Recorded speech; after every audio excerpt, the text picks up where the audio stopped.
Imagine a world where a night of entertainment can lead to a lifetime of debt, where the allure of luxury and charm hides a dark reality of exploitation and despair. Welcome to the world of Japanese host clubs, where women are drawn in by the promise of glamour, but often find themselves trapped in a cycle of addiction, debts, and even forced into the shadows of the red light districts. This is the world of host clubs. Picture yourself stepping into a dimly lit room, the air filled with the soft murmur of conversations and the clinking of glasses. The scent of expensive cologne and perfume wafts through the air as you're greeted by a sharply dressed young man with a charming smile. He guides you to a plush seat, and as you settle in, the ambience wraps around you. Velvet curtains, soft lighting, and a sense of exclusivity that makes you feel like you've entered a different world.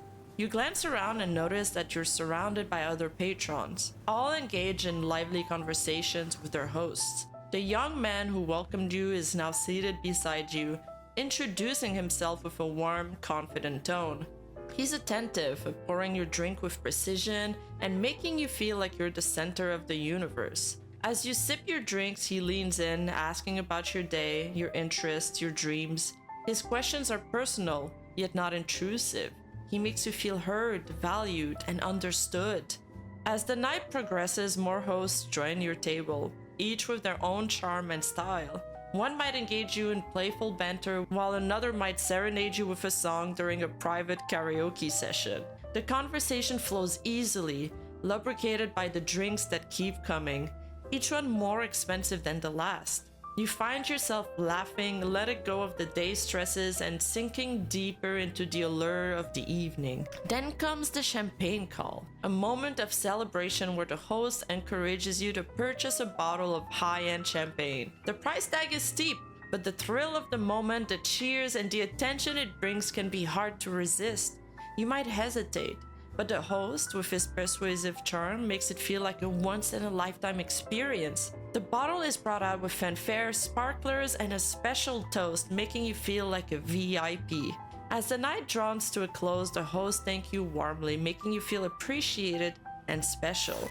But as you step out into the cool night air, the reality starts to set in. The bill is significant, much higher than you anticipated. The experience was enchanting, but it came at a cost. What type of cost, you ask? Well, the moment you walked in, you were charged a basic fee for your time with the host.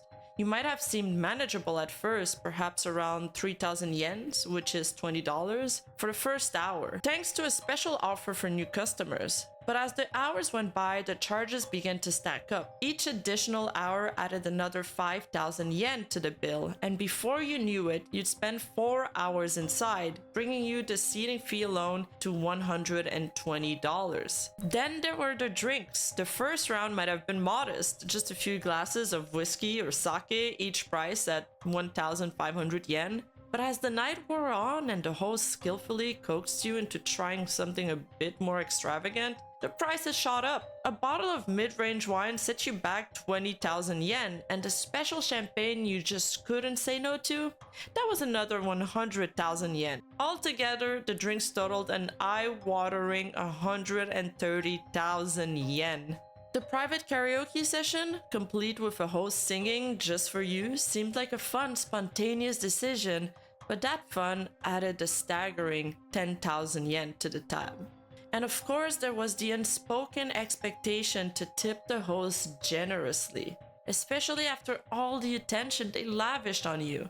You handed over an additional 20,000 yen in tips, not wanting to seem stingy after such an unforgettable evening. The highlight of the night, the champagne call, was a spectacle that you couldn't resist. The sparkling lights, the music, the host cheering your name, it felt like the pinnacle of the evening. But that bottle of Dom Perignon, marked up 15 times the retail price, cost you a staggering 300,000 yen. So what exactly are host clubs? Host clubs are a distinctive feature of Japan's nightlife scene where the primary service offered in companionship and entertainment. These establishments began slowly gaining popularity in the 1960s, stemming from ballroom parties of the era. However, it wasn't until the 1970s that they rapidly expanded throughout Kabukicho, Tokyo's most infamous entertainment district. Kabukicho soon became synonymous with host club culture as more establishments opened, each vying for attention in the city's growing nightlife. These clubs offered not only companionship, but an immersive experience, a blend of luxury, entertainment, and the promise of connection that resonated deeply with many patrons. While host clubs cater predominantly to women, it's worth noting the existence of hostess bars, which are similar but cater mainly to men. Though they share a foundation in providing entertainment and companionship, their dynamics differ, with hostess bar generally less focused on creating romantic allure and more on conversational companionships. Now, it's crucial to understand that while the previous example illustrates a particularly extravagant night, new customers are often enticed with introductory offers that provides an all-inclusive experience. But regular visits can quickly accumulate substantial bills. Prices for drinks and other services can be steep, with some establishments charging tens of thousands of yen for premium items like high-end champagne. Hosts are often ranked based on the revenue they generate, which can lead to intense pressure to maximize spending from their clients. The answer lies in the host's ability to expertly craft an illusion of personal connection and intimacy. Much like popular streamers or content creators on platforms like Twitch or YouTube, hosts foster something similar to a parasocial relationship. A one-sided bond where the patron feels a genuine connection to someone they've never truly met. Except, in the host setting, they do meet, but hosts are not just entertainers. They're masters of emotional manipulation, trained to make their customers feel genuinely valued and appreciated. The attention they offer, whether through attentive listening, flirtatious banter, or thoughtful gestures, often feels authentic, as if the bond being formed is sincere rather than transactional. So unlike parasocial relationships, both parties know of each other's existence. The resemblance lies more into the idealized version of the host a patron might get. Much like how a streamer might remember a fan's username, respond to a comment, or give a shout out to someone in chat, hosts make patrons feel special and seen, even if the relationship is entirely built on monetary exchange. This emotional investment becomes the hook, leading patrons to return frequently, eager to maintain and deepen their relationship with their chosen host. But it doesn't stop when the night ends. Hosts often exchange social media information with their patrons, allowing the interaction to continue beyond the confines of the club. Whether it's a playful message, a flattering comment, or a casual update, these exchanges create an ongoing sense of closeness that keeps the patron emotionally tied to the host. Just as fans of streamers may feel a connection through regular interactions online, patrons feel the pull of a relationship that seems to extend into their personal lives, even though the host's attention is shared with many others. This sense of continuous connection can be incredibly powerful. The patron begins to see the host not just as a paid companion, but as someone they share a meaningful bond with, someone who genuinely cares for them. This illusion is the same psychological mechanism that makes fans of content creators feel like they know them on a personal level.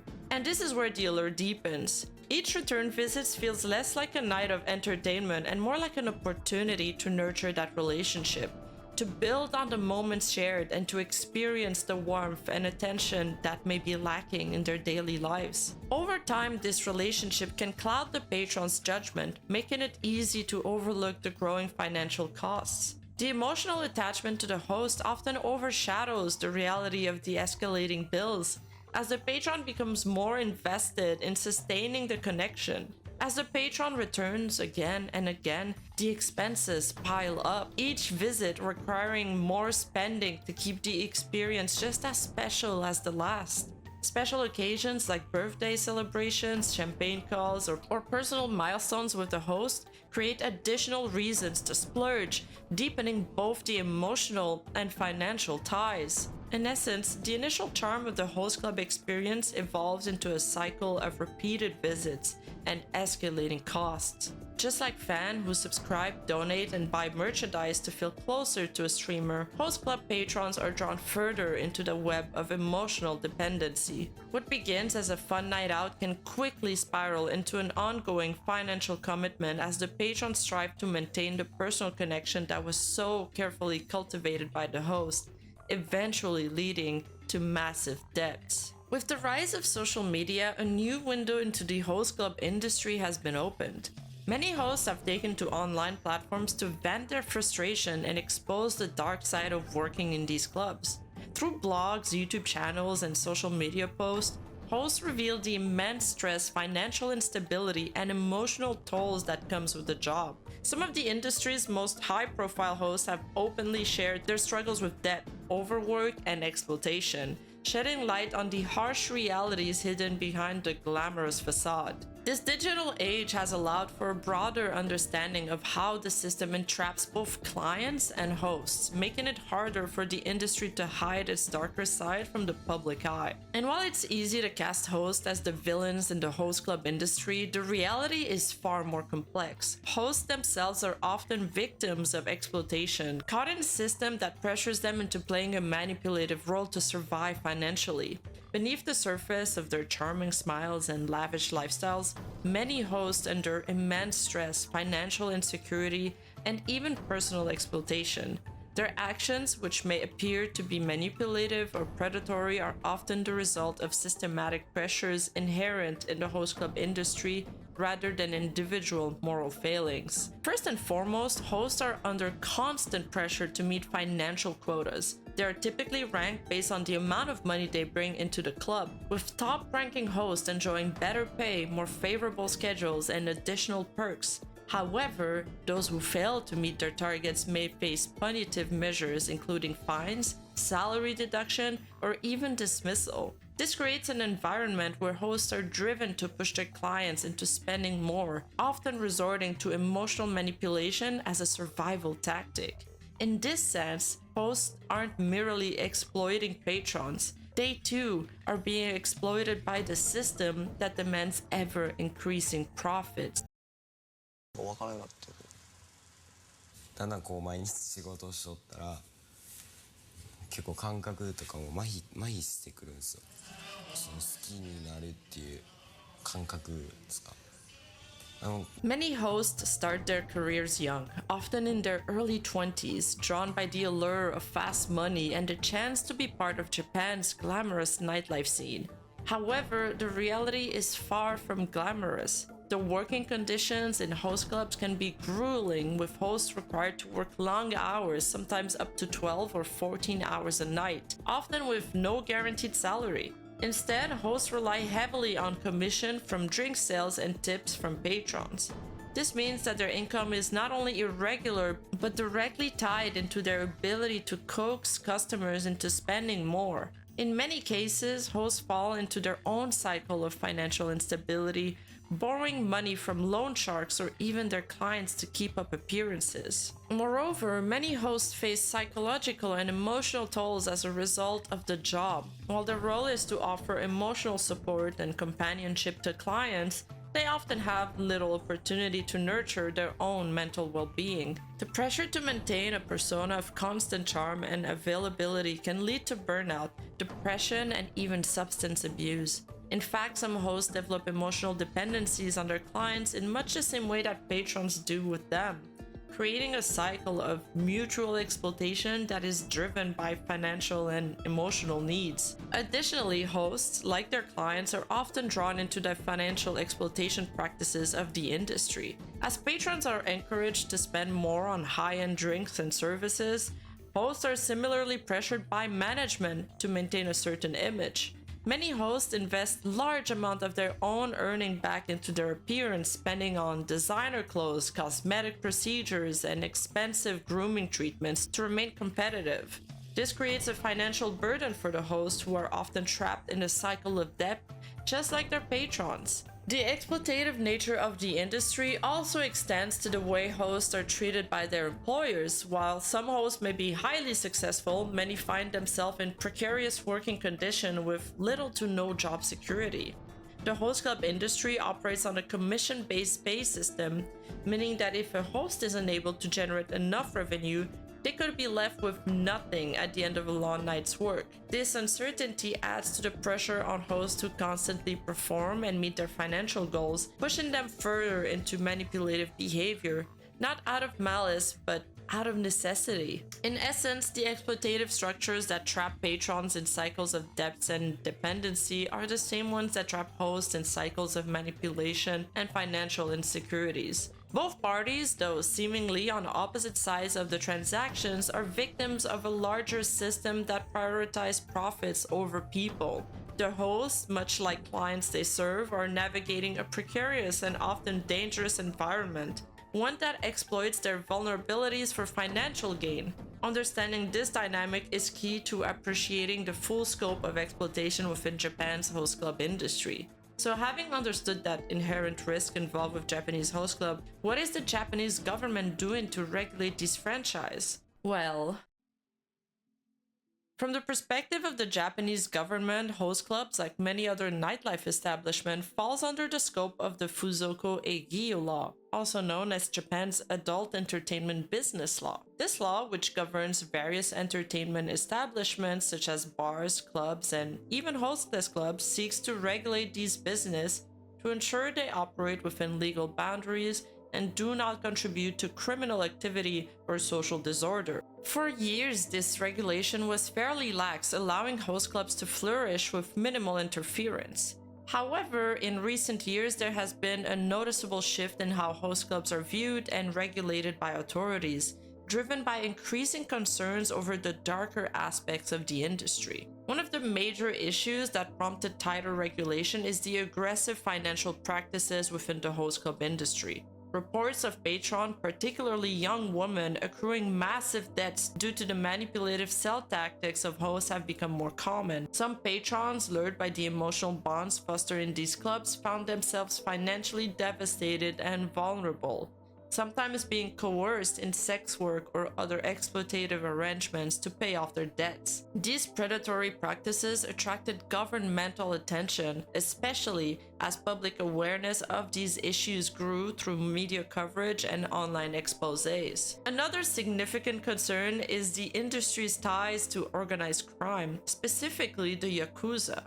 While not every host club is linked to criminal organization, there has been enough incidents of Yakuza involvement, particularly in the collection of debts and enforcement of unspoken rules, that the government has stepped in to tighten its grip on the industry. Authorities have increased monitoring and regulation to ensure that these establishments aren't being used as fronts for illegal activities such as human trafficking or forced labor. Recently, the government has taken more active measures to curb these predatory practices. For instance, stricter guidelines have been enforced around age verification and operating hours, as well as heightened scrutiny on financial practices to prevent underage clients or individuals from accruing unmanageable debts. The government has also placed caps on the hours host clubs can remain open to help mitigate the culture of all-night spending binges, which have contributed to the financial ruin of many patrons. These moves align with efforts to protect vulnerable populations, especially women who are disproportionately affected by the industry's exploitative practices. However, the government faces a delicate balance. Host clubs are a substantial part of Japan's entertaining economy, particularly in nightlife districts like Kabukicho, and tightening regulations too severely could lead to an economic impact on those areas. Furthermore, the industry's influence extends into the media through promotional content such as YouTube channels and influencer marketing, complicating the conversation on how to regulate without stifling legal business operations. Though these recent regulatory efforts represent a positive shift at dismantling the more harmful elements of the host club industry while allowing the legitimate parts to operate within the law. In the end, Japan's host club industry is a world of stark contrast. Luxury and exploitation, glamour and hardship, desire and manipulation.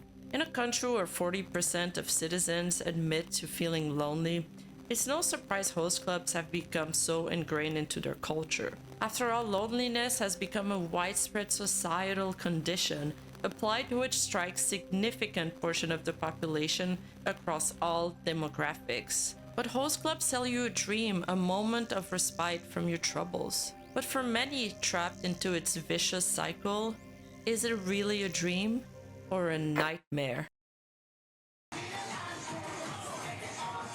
Having them dream that they can someday get married with the host that they love. It's like Mickey Mouse. It doesn't exist, but if you go to Disneyland, people will think Mickey Mouse is real. Happy ever afters and stuff.